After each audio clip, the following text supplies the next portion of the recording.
కర్నూలు ఎమ్మిగనూరు వెంకటాపురం కాలనీలో ఎక్సైజ్ శాఖ task force అధికారులు తనిఖీలు. ఓ గుడిసెలో అక్రమంగా భారీగా నిల్వ ఉంచిన మద్యం బాటిళ్లు గుర్తింపు. 6 లక్షల విలువ చేసే 56 బాక్సులో అరుణాచల్ ప్రదేశ్కి చెందిన మద్యం బాటిల్గా గుర్తింపు. మాజీ సైనికుడు ఆంజనేయులు ఈ మద్యం వ్యాపారం చేస్తున్నట్టు గుర్తింపు.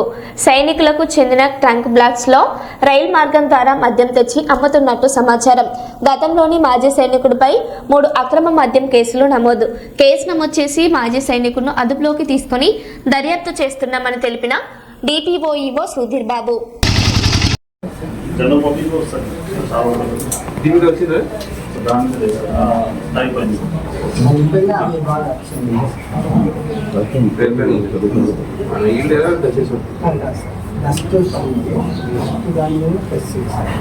మన నుంచి కేవలం ఆచార్యులు ఆయన ఈవోని మాత్రమే అలౌ చేశాను సార్. తెలిసినప్పటి నుంచి ఇంకొన్ని లోపలికి నేను మాట్లాడుతున్నాను.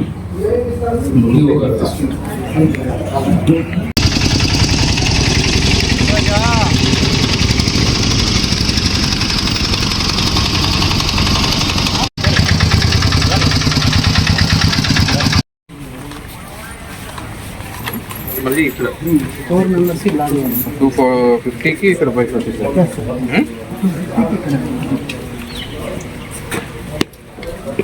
అటు లేదు మళ్ళీ 2 వెహికల్స్ లెఫ్ట్ ఈ సైడ్కి వచ్చి పార్కింగ్ ప్లేస్కి వచ్చినాయి. అవి ఇంతవరకు వే అవుట్ కాలేదు. మార్నింగ్ లేదు. మార్నింగ్ అంటే మీరు చూసింటే మనం వచ్చిన టయానికి దాని మీద అప్పుడు ఫోకస్ చేయలేదు. మీరు ఫస్ట్ 4:30కి అలర్ట్ అయినారు. ఫస్ట్ 4:30కే వేసినారు. అప్పుడైతే బయటికి పోయి లేని చూడలేదు. బట్ బయట ఉన్న వేరే వ్యాన్లో ఉన్న భక్తులంతా లేచి ఆల్మోస్ట్ 3:30, 4 వాళ్ళు బయలుదేరి వెళ్ళిపోయారు. అంతా వాళ్ళు డబ్బులేకి రాలేదు, అన్నీ చుట్టూ పడుతున్నారు, ఎక్కేసి వెళ్ళిపోతున్నారు. ఈ మొదట ఆటో వచ్చింది. ఆటో తర్వాత ఒక కారు.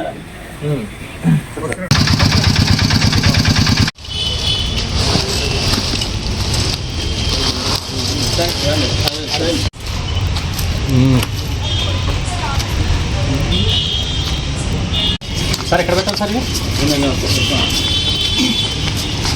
సిబ్బందితో కలిసి మాకు వచ్చినటువంటి విశ్వసనీయ సమాచారం మేరకు ఎమ్మిగనూరు టౌన్ శివార్లలో ఉన్నటువంటి వెంకటాంపల్లి ఆ గ్రామంలో ఒక రిటైర్డ్ సైనికోద్యోగి మద్యాన్ని తెచ్చి అమ్ముతున్నట్టుగా మాకు ఇన్ఫర్మేషన్ వచ్చింది. మేము వెంటనే అతని మీద నిఘా పెట్టాము. అతని పేరు పి ఆంజనేయులు, వయస్సు 43 సంవత్సరాలు. అతనికి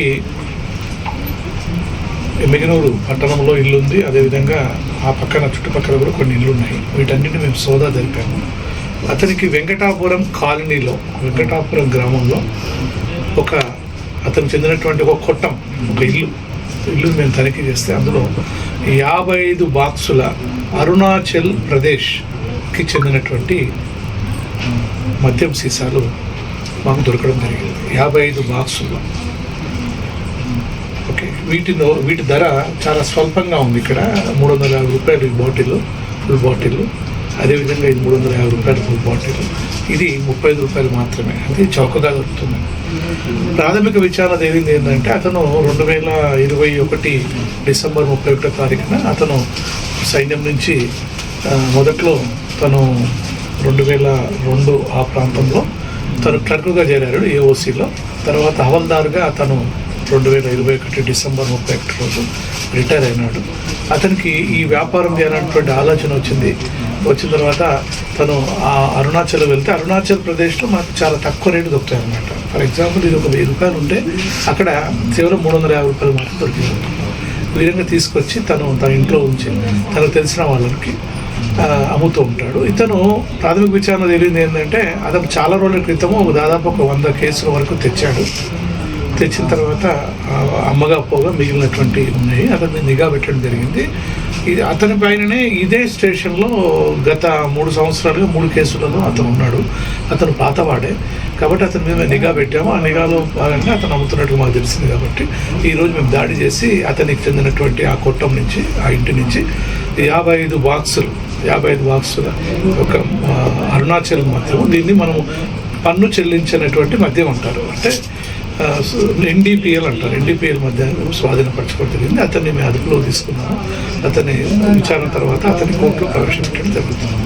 సార్ ట్రాన్స్పోర్ట్ అక్కడ నుంచి ఇక్కడ చేసేటప్పుడు అదే ఇప్పుడు ఎందుకంటే ప్రాథమికంగా అతను బహిరంగ మార్కెట్లో కేసు మినిమం మనకి 12,000 రూపాయలు అట్లా ఉంటుందన్నమాట. కేసు 12,000 అంటే 12,000 × 55 వేసుకోండి, ఎంత అవుతుంది? 6 లక్షల రూపాయల దాకా 6-6.5 లక్షల రూపాయల వాల్యూ ఉంటుంది.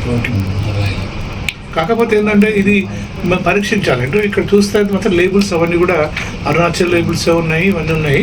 బట్ ఇవి నిజమైనటువంటి అరుణాచల్ తయారైందా లేదా ఈ అనేది విషయాన్ని మనం తదుపరి దర్యాప్తులో టెక్నికల్గా చూస్తే తప్ప మనకు అర్థం కాదు. చూస్తే మాత్రం ఫ్యాక్టరీ లాగా ఉంది, ఎందుకంటే దీంట్లో ఆ టెస్ట్ అంతా కూడా మేము చేయాల్సి వస్తుంది. మోస్ట్లీ అతను వేరే